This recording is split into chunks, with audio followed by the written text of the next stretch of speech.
Wednesday web series के 5वें episode में वेंसडे के पास उसके पिता गोमेज एडम्स की क्रिमिनल रिकॉर्ड फाइल होती है, जहां बैकग्राउंड में 1990 के रेवन पार्टी का सीन दिखाया जाता है कि उसके पिता गोमेज ने गैरेट गेट को तलवार मार स्कूल की बिल्डिंग से नीचे गिरा दिया है और उसकी लाश को वीम्स देख लेती है और फिर पुलिस गोमेज को पकड़कर ले जाती है। यहाँ से सीन प्रेजेंट में आता है, जहाँ नेवरमोर में पेरेंट्स वीकेंड मनाया जाता है। सभी स्टूडेंट के पेरेंट्स आते हैं। मोर्टिशिया और गोमेज भी वेंसडे से मिलने के लिए काफी एक्साइटेड होते हैं। इस पर सभी पेरेंट्स का वेलकम करती है और यूजिन की रिकवरी के बारे में बताती है, जबकि यूजिन अभी भी कोमा में होता है और इसके लिए वेंसडे खुद को दोषी मानती है। वेंसडे अपने पेरेंट्स से मिलती है पर ज़्यादा खुश नहीं होती। फिर मोर्टिशिया अपने ईयर की बुक देखती है जिसमें उसके फोटो वाला पन्ना मिसिंग होता है। प्रिंसिपल वीन से पूछती है पर वो कुछ नहीं जानती, ऐसा कहकर टाल देती है। प्रिंसिपल वीन वेंसडे के स्कूल में एडजस्टमेंट को लेकर एक फैमिली थेरेपी सेशन करने को कहती है। दूसरी तरफ इनिट अपनी फैमिली से मिलती है। इनिट की मॉम काफ़ी जजमेंटल होती है। वो इनिट से पूछती है कि वो अभी तक वेयरवुल्फ में ट्रांसफॉर्म हुई या नहीं, जिस पर इनिट का जवाब ना में होता है। इसलिए उसकी मॉम उसे एक समर कैंप में भर्ती होने को कहती है जो वेयरवुल्फ को ट्रांसफॉर्म करने में मदद करता है, पर इन्हें वहां जाने से साफ इनकार कर देती है। प्रियंका की मॉम भी आ जाती है। अपनी मॉम को देख वो काफ़ी सरप्राइज होती है। प्रियंका की मॉम असल में उसे घर ले जाने आई होती है। यहाँ हमें पता चलता है कि प्रियंका का असली नाम ब्रैंडी जैन है और वो अपनी माँ और उसके अब्यूसिव पति से बच के आई है। प्रियंका की मॉम के पास भी सायरन सॉन्ग वाली एबिलिटी होती है और वो इसका यूज़ अमीरों से पैसे ठगने के लिए करती है। इसलिए उसने एक ग्रुप बनाया होता है जिसका नाम होता है मॉर्निंग सॉन्ग। पर प्रियंका अपनी मॉम के साथ जाने से मना कर देती है। प्रियंका की मॉम उसे धमकी देती है कि उसका सच वो स्कूल में सबको बता देगी। प्रियंका डर जाती है और सेमेस्टर खत्म होने तक का समय मांगती है। नेक्स्ट सीन में वेंसडे को उसकी फैमिली के साथ डॉक्टर किनबोर्ड के सेशन में देखते हैं, जहां वेंसडे अपने फादर से गैरेट गेट के मर्डर वाली बात पूछती है तो गोमेज बताने की कोशिश करता है, पर मोर्टिशिया उसे रोक लेती है, कहकर कि अभी सही समय नहीं है। फिर वहां से निकलकर मोर्टिशिया गैरेट की कब्र पर जाती है, जहां वो फूल की जगह कांटा चढ़ाती है और वेंसडे ये देख लेती है। दूसरी तरफ शेरिफ को खबर मिलती है कि लैब के डॉक्टर ने खुद को गोली मारकर सुसाइड कर लिया है। साथ ही एक नोट मिलता है जिसमें लिखा होता है कि सालों पहले गैरेट गेट के साथ हुए नाइंसाफी के लिए वो खुद को दोषी मानता है, क्योंकि उसने असली कातिल को बचाने के लिए नकली रिपोर्ट बनाई थी। शेरिफ ये पढ़कर खुश हो जाता है कि फाइनली गोमेज एडम्स के खिलाफ सबूत मिला और वो फौरन गोमेज को अरेस्ट कर लेता है। जेल में वेंसडे गोमेज से मिलने आती है और सच पूछती है, जिस पर गोमेज बताता है कि गैरेट मोर्टिशिया के पीछे पागल था और रेवन वाली रात मुझे और मोर्टिशिया को एक साथ देख गुस्से से पागल हो गया और मुझसे लड़ने लगा। को बचाते हुए उसे गलती से तलवार गैरेट के लग गई और वो नीचे गिर पड़ा। ये वही सीन है जिसे इस एपिसोड के शुरुआत में दिखाया गया था। गोमेज के एक्शन और हाव भाव से वेंसडे समझ जाती कि उन्होंने गैरेट को नहीं मारा। वो सीधे शेरिफ के ऑफिस जाती है और कहती है कि मेरे पिता ने गैरेट को नहीं मारा, ये किसी की चाल है ताकि हम मॉन्स्टर वाले इन्वेस्टिगेशन को रोक दें। शेरिफ ये सुन बहुत गुस्सा हो जाता है, क्योंकि गैरेट के केस में हमेशा से गोमेज ही सस्पेक्ट रहा है, और बताता है कि गैरेट की मौत के बाद उसकी मां ने खुद को मार लिया और उसकी बहन समुद्र में डूब गई। साथ ही डीएनए अनमैच्ड वाली बात भी बताता है। फिर वेंसडे अपने भाई पक्सली के पास जाती है, जो कि गोमेज के अरेस्ट होने से अपसेट था। वेंसडे उसे दिलासा देती है कि वो फादर को बेगुनाह साबित करके रहेगी। मोर्टिशिया के बारे में पूछने पर पक्सली कहता है कि वो किसी से बात नहीं करना चाहती, उन्होंने खुद को बंद करके रखा है। वेंसडे समझ जाती है और अपनी मदर से मिलने जाती है, जो कि नाइटशेड की लाइब्रेरी में होती है। मोर्टिशिया वेंसडे से कहती है कि तुमने नाइटशेड क्यों नहीं ज्वाइन किया, जिस पर वेंसडे कहती है कि उसे अपनी माँ की परछाई नहीं बनना। मोर्टिशिया कहती है कि ये कॉम्पिटिशन नहीं बल्कि रिस्पॉन्सिबिलिटी है आउटकास्ट को बाहरी दुनिया से प्रोटेक्ट करने की, और इसकी शुरुआत गोमेज के पूर्वजों ने की थी।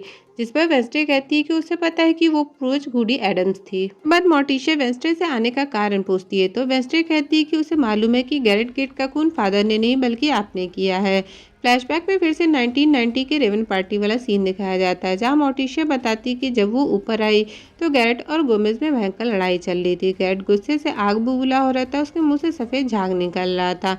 गोमेज को बचाने के लिए मोर्टिशिया ने तलवार निकाली, जो गैरेट के सडनली लग गई और वो नीचे गिर गया। मोर्टिशिया को बचाने के लिए गोमेज ने उसका गुनाह अपने सर पर ले लिया। यहाँ वेंसडे सोचती है कि गैरेट के मुंह से सफ़ेद झाग क्यों निकल रहा था। इस बात का पता लगाने के लिए मोर्टिशिया और वेंसडे गैरेट के लाश को देखते हैं, जहाँ गैरेट की उंगली और नाखून पर नीले धब्बे दिखते हैं, जिसका मतलब होता है कि गैरेट पॉइजन से मरा है।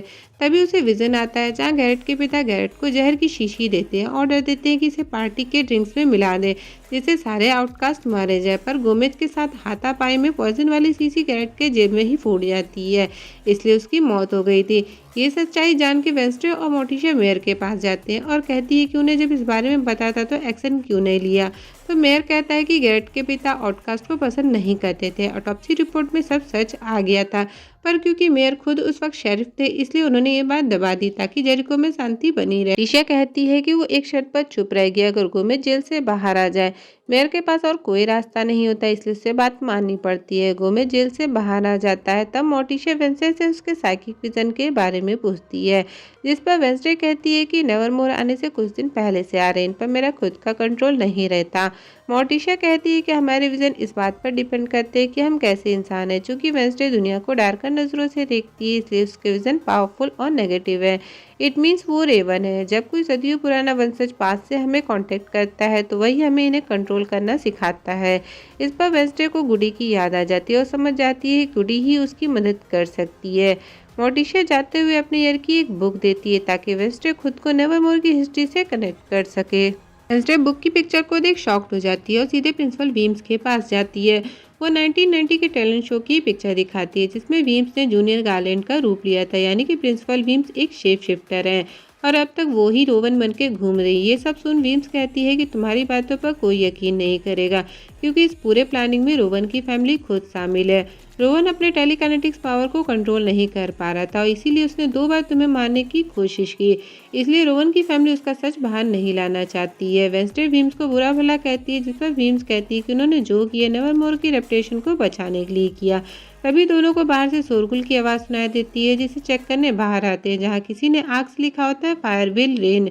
और इसी के साथ 5वां एपिसोड खत्म होता है। एपिसोड के स्टार्टिंग में वेंस्डे एक रिचुअल परफॉर्म करती है ताकि वो गुडी से कनेक्ट कर सके, पर तभी इनिड आ जाती है और कनेक्शन नहीं हो पाता। फिर वेंस्डे को अपने डोर पर एक नोट मिलता है जिस पर लिखा होता है कि अगर तुम्हें सच जानना है तो मुझे मिडनाइट में क्रैकस्टोन के क्रिप्ट पर मिलो।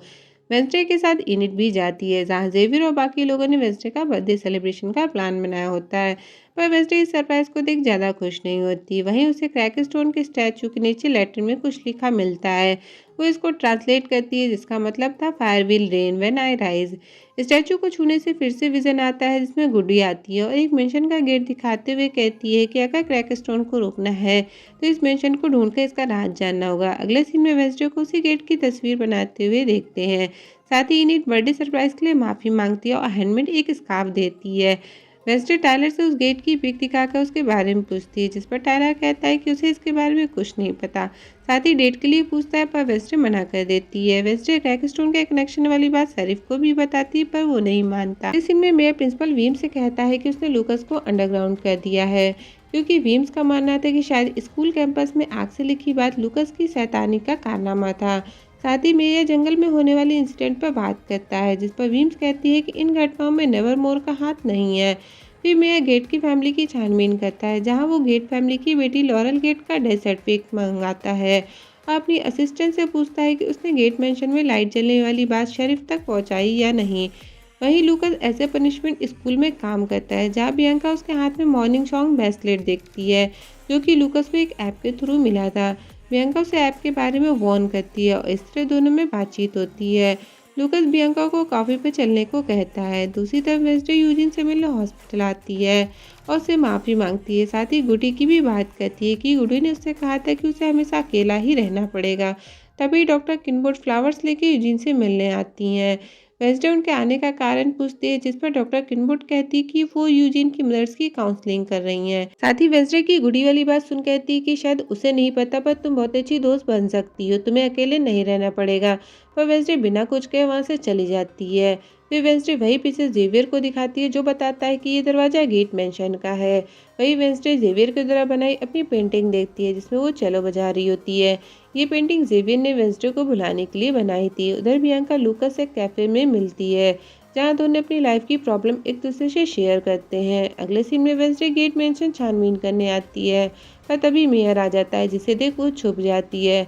मेयर शेरिफ को कॉल कर मिलने के लिए बुलाता है क्योंकि उसे गेट मेंशन से रिलेटेड कुछ बात करनी होती है। ये सुन वेंस्डे उसकी गाड़ी की डिक्की में चुपकर बैठ जाती है ताकि उस सच को जान सके। कैफे के पास पहुंच मेयर गाड़ी से बाहर आता है लेकिन एक गाड़ी आकर मेयर को टक्कर मार देती है। वेंस्डे गाड़ी को नोटिस कर लेती है। मेयर को हॉस्पिटल ले जाया जाता है और शेरिफ वेंस्डे को वहां देख लेता है और उससे वहां आने का कारण पूछता है। वेंसडे कहती है कि मेयर के हाथ कुछ तो इन्फॉर्मेशन लग गई और जंगल में हो रहे अटैक्स का कनेक्शन गेट फैमिली से ज़रूर है, पर सिर्फ उसकी बात पर ध्यान नहीं देता और ये कहता है कि उस फैमिली में सबकी मौत हो चुकी है। प्रिंसिपल विलियम वेंसडे को क्राइम सीन पर देख गुस्सा करती है और आगे से बाहर जाने पर रोक लगा देती है। साथ ही कुछ दिनों के लिए स्कूल में लॉकडाउन लगा देती है, पर वेंसडे के दिमाग में कुछ और ही प्लान चल रहा होता है। वो यूनिट को अपना बर्थडे सेलिब्रेट करने और टाइलर की डेट वाली बात को हथियार बनाकर दोनों को अपने साथ गेट मेंशन ले जाती है। जेवी वेंसडे को ढूंढते हुए उसके रूम तक जाता है, जहां थिंग वेंसडे को गेट मेंशन जाने वाली बात बताता है। इनिड और टाइलर गेट मेंशन लाने पर वेंसडे पर गुस्सा होते हैं, पर डरते हुए उसके साथ अंदर जाते हैं। सबसे पहले वो लोग गैराज में जाते हैं, जहां वेंसडे को वही गाड़ी मिलती है जिससे मेयर का एक्सीडेंट हुआ था। फिर घर के अंदर वेंसडे को जोसेफ की फोटो के पास कैंडल वैक्स मिलती है, जो कि ताजी होती है, जैसे किसी ने कुछ देर पहले जलाया हो। टाइलर नीचे का एरिया सर्च करता है तो वहीं इनिड और वेंसडे ऊपर का एरिया। तभी इनिट को एक ऐसा रूम मिलता है जो कि बिल्कुल साफ सुथरा होता है, ऐसा लगता है मानो कोई रहता हो। वेंसडे को वैसे ही फ्लावर्स मिलते हैं जैसे डॉक्टर किनवुड यूजीन के लिए लाई थी, और एक म्यूजिक बॉक्स मिलता है जिसपे एलजी लिखा होता है। सब दोनों देख ही रहे होते हैं कि तभी उन्हें पीछे से आवाज सुनाई देती है। टाइलर उन्हें चिल्लाकर कहता है कि मॉन्स्टर यहाँ आ गया है। इससे पहले दोनों वहां से भाग पाते, मॉन्स्टर उन पर अटैक कर देता है।